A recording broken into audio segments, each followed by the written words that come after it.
Howdy, welcome back to Combo Compendium. Gonna give you a little update on Mannadium, because some new cards came out recently, and this video should have been made a long time ago, but I've been lazy. So this is gonna be more like an update to the previous Mannadium video that I made, like a couple months ago for Syac, because the general playstyle of the deck hasn't changed at all, but there are new lines that you can go for thanks to some new cards. So this isn't going to be like a full comprehensive guide like some of my other combo compendiums. If you want to know like the basics of the deck, I would recommend going back and watching the old one and then coming back to this one to learn what the new cards do, because I'm not going to go like super in detail pretty much. So to start off, we have a new ball, a new orb called Torrid, which it has the same effects as all the other ones. If it's destroyed by battle or card effect though, you can special summon any Mannadium tuner from your deck. 9 out of 10 times, you're just going to be using this as a way to tutor into Meek. And Meek is the good one, right? Previously you had to play Fearless, and Fearless just does nothing. But Meek being able to turn itself into a level 4 is like a really big deal for your combo lines. So this being able to basically be 6 copies of Meek in your deck is really nice. And it makes the deck way more consistent. So this is just going to be like the standard combo, assuming no hand traps. What we're going to do is we can actually normal the Torrid here, and we can use the Riumheart effect in hand. Now previously, you would summon the Riumheart first, and then special the Meek from hand, because if you did it in that order, you would have enough Meeks in your deck to be able to go through all 3 of them. And if you did it in the reverse order, like I'm doing here, you would run out of balls to like go through all of your Visas lines. But now, thanks to Torrid, you basically get 3 procs of Meek instead of 2, which is pretty nice. So it's actually better to do it in this order because you can chain block the Riumheart, in my opinion. So what we're going to do is we're going to add the Obsidian, just like all the old combos. Obsidian will pop the Meek, special summon another one from the deck to grab. Howdy, welcome back to Combo Compendium. Gonna give you a little update on Mannadium, because some new cards came out recently, and this video should have been made a long time ago, but I've been lazy. Grab Calarium, make it level 4, doesn't really matter because we're gonna pop it with the Visas to summon out, and then the Meek will trigger to summon these 2 from the deck. So you can see we've gone through all Meeks here, and in the past you would have been stuck with just 1 on field if you did it if you started with the reverse order of the 2 cards. So that's really nice. Next, what we're going to do is we're going to use our Visas and our level 2 to make Amritara. Now this card is crazy. It becomes Visas while it's on the field, and if it's synchro summoned, you can add a spell trap that mentions Visas Starfrost from your deck to your hand. And what this does is that it basically guarantees that you get the counter trap every game.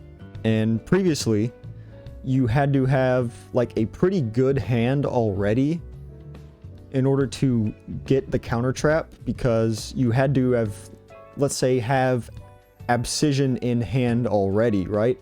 Or even Calarium in hand already, plus Obsidian, because you can't combo without those, right? So, for example, if this didn't exist, we would not have gotten the counter trap with this starting hand, and still been able to go full combo. So now we get to go full combo and guarantee the counter trap every game. So this deck never loses to Dark Ruler ever again, unless they have double Dark Ruler, or Dark Ruler plus Thrust. But, you know, you win some, you lose some. So now we can go into the Excel Stardust here, bring back a level 2, And since this card is named Visas, Starfrost, while it's on the field, you can link it off into Reichheart. And that might seem a little wasteful, might seem like a little waste of resources, but it's really not a big deal. So what we can do is we can go through our Scareclaw line here. We can go ahead and add the Arrival, and since all three of these are in defense, we get a nice little draw. Then we can make a Dissipator. Use the Arrival to bring back. Make a Cross Sheep. Go for Vicious Astrolabe by banishing these two. And from here on, we're just spamming out level 10s onto the board. We get to make a Chengying here. You can make a Ice Jade as well here. Just depends on like what you want to do. But Chengying plus the Counter Trap is a really good combo, because you can use the Counter Trap to negate something, and then use its Graveyard effect to banish, shuffle back some cards, which will then trigger Chengying because cards were banished, or because this card was banished, to banish a card from your opponent's field and graveyard. So it turns Chengying from like a situational interruption into a guaranteed interruption. And then we get to go into the Appaloosa here. So this board, pretty good. You have Appo for 3, Omni Negate with Baron. Dissipator is a monster negate or a monster destruction. Chengying is a non-target banish and DD Crow. And you have the Counter Trap, which protects you from, you know, Dark Ruler, Evenly, Ultimate Slayer, I guess, if anybody plays that at all.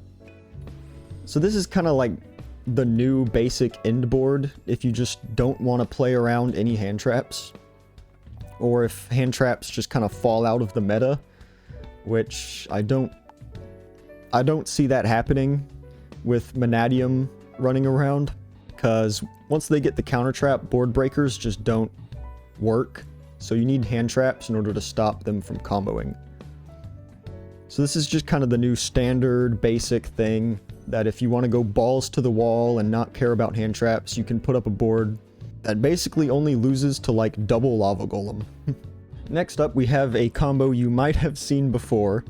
This is the Calamity, the Nibiru proof Calamity combo. This one's been floating around the internet a lot, and if you haven't seen it yet, I'm gonna show it to you anyway because you probably need to know about it if you have a lot of Mannadium at your locals, because people are probably gonna hit you with it. Another thing this shows off is that Mannadium now can put up a Barone really early while also going full combo. And that wasn't really the case in the past, because if you made an early Barone with like an Excel Stardust, you didn't have access to Dissipator anymore. But thanks to a card that we now have called Crimson Dragon, you can make Barone and then tag out into a Dissipator. So you can see here, we are just going to straight up use the Visas and the Riumheart in order to make a very early Barone. I believe this is the, let's see, 1 summon, 2 summon, 3 summon, 4, 5. So this is the exactly on the 5th summon, I think. So now Nibiru doesn't matter anymore. And what we can do is we can banish our Riumheart and our Starfrost to get the Astrolabe.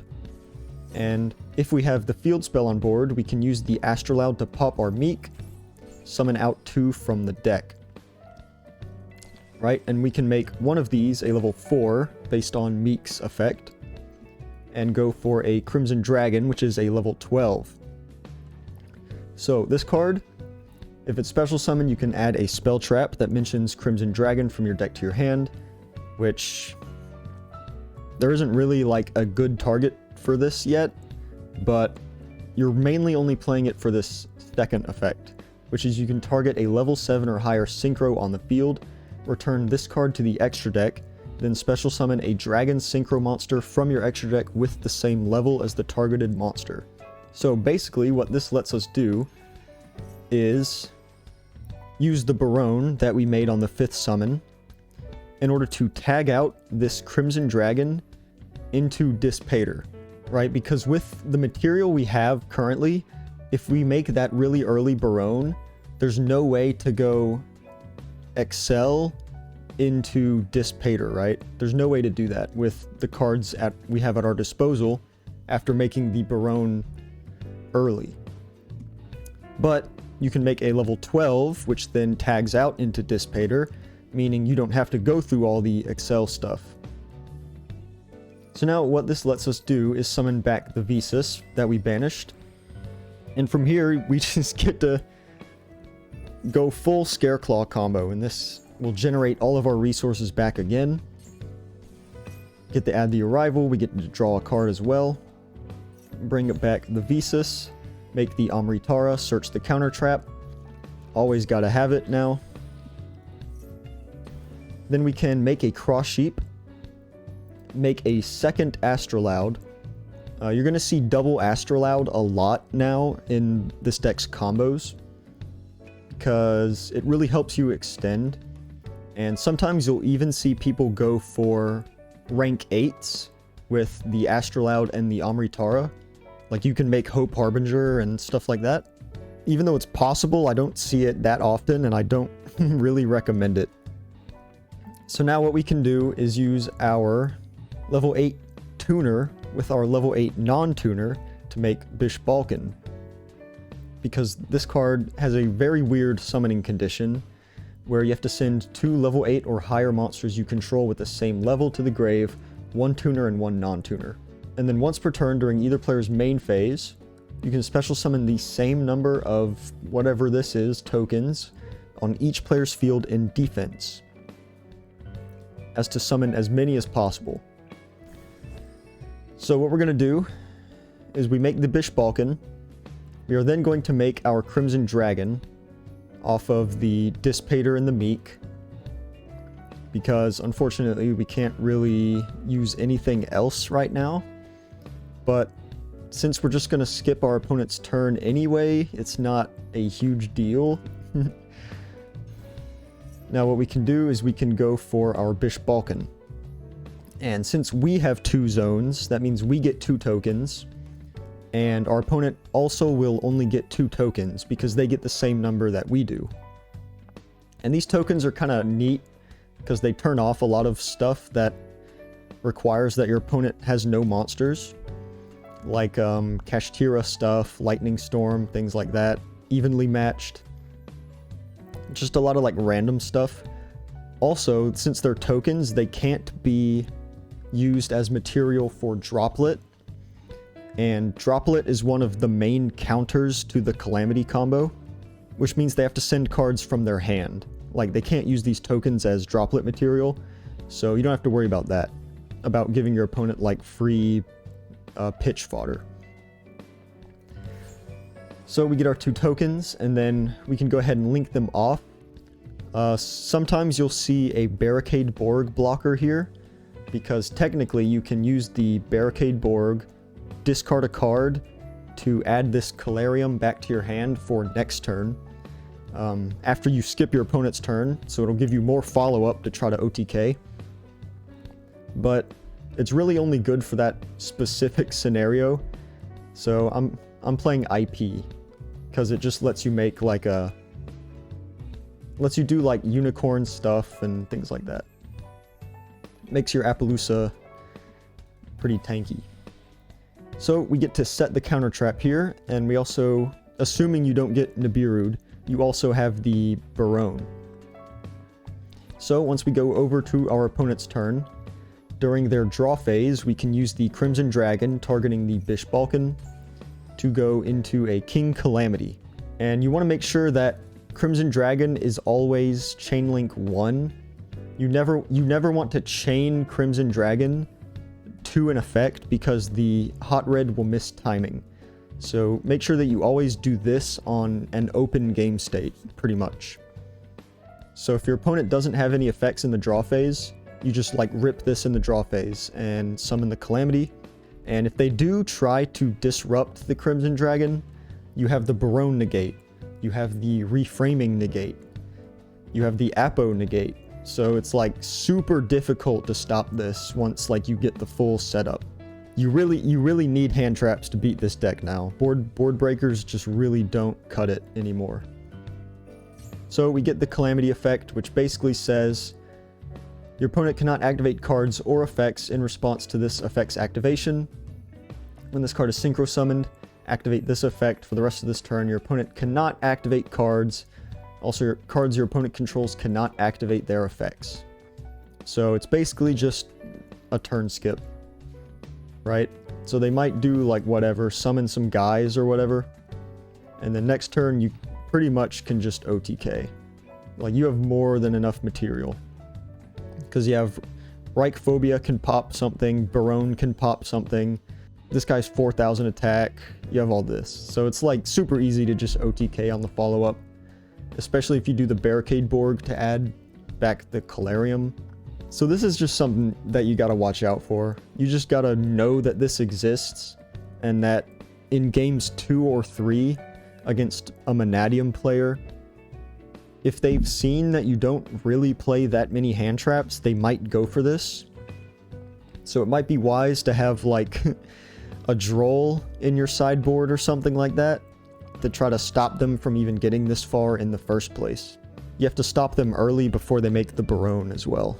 Because after they put up the Barone, if you have one singular hand trap in hand, it's not doing anything.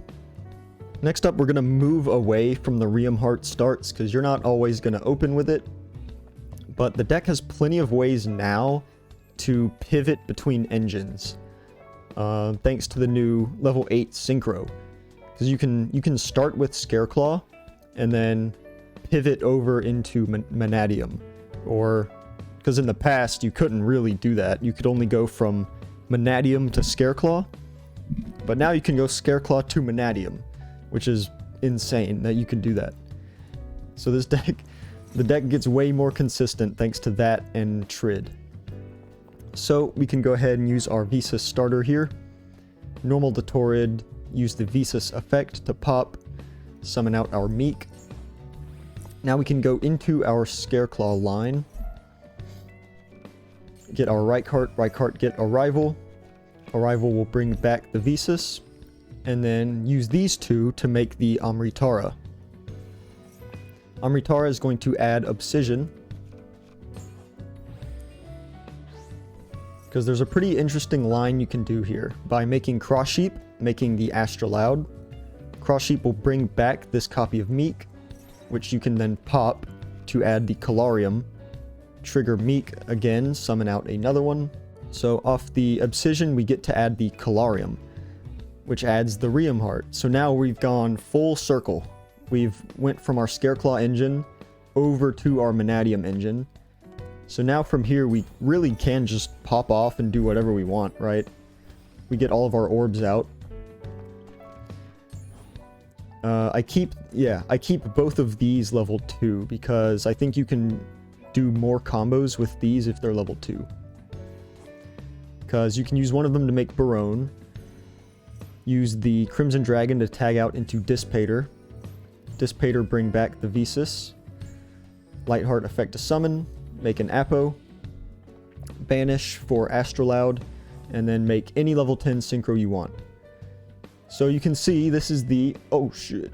So you can see this is the exact same board that I made in the first combo. Even though we started with only Visas, which meant we had no access to our Mannadium engine. But thanks to the new Synchro, this card searches your Mannadium engine, and you can make it squarely off of the Scareclaw plus any ball, plus any orb. So it's really insane now how consistent this deck can put up these boards now. Pretty much any Riumheart, Visas, Reichheart plus any orb is just full combo plus Dark Ruler protection. And it honestly makes this deck super scary now. Like, the amount of dead hands you'll get in this deck after the new support goes down dramatically. And then one more quick thing before I leave you. Like I said earlier, Reichheart also does the same thing as Visas. Because if you play the deck, you probably know, but basically, the Scareclaw field spell can also just search the Visas. And from here, it's basically the exact same line as last time, right? You just go into the Amritara, grab the Obsidian, bring back this guy, make that guy, bring back this guy, and we're in the same exact spot we were last time. We just started with Reichheart as our normal summon instead of using Visas. So it's all the same, right? Every line gets you to every combo. Thanks to this new card, because the two archetypes just go together so well. And that's pretty much all I wanted to show off in terms of the new stuff. The combo lines, you can play around Nib a lot better now. You can play around Dark Ruler a lot better now. The deck is more consistent. It puts up bigger end boards with more protection. I think this deck is absolutely going to be very strong. So I recommend you learn what it does, learn how to play against it, because some of the effects can be pretty tricky. And if you want to know, I do have a couple other Mannadium videos. If this is your first Mannadium, if this is your intro to Mannadium, I would recommend going out and checking out some of my other stuff, some of my older stuff. They might help you learn a little bit more. And also the Revolution Synchron lines. I don't know if people are gonna be doing that, but I do have a video about the Revolution Synchron stuff as well, so that if you see it, you aren't surprised at what it can do. And with that, see ya.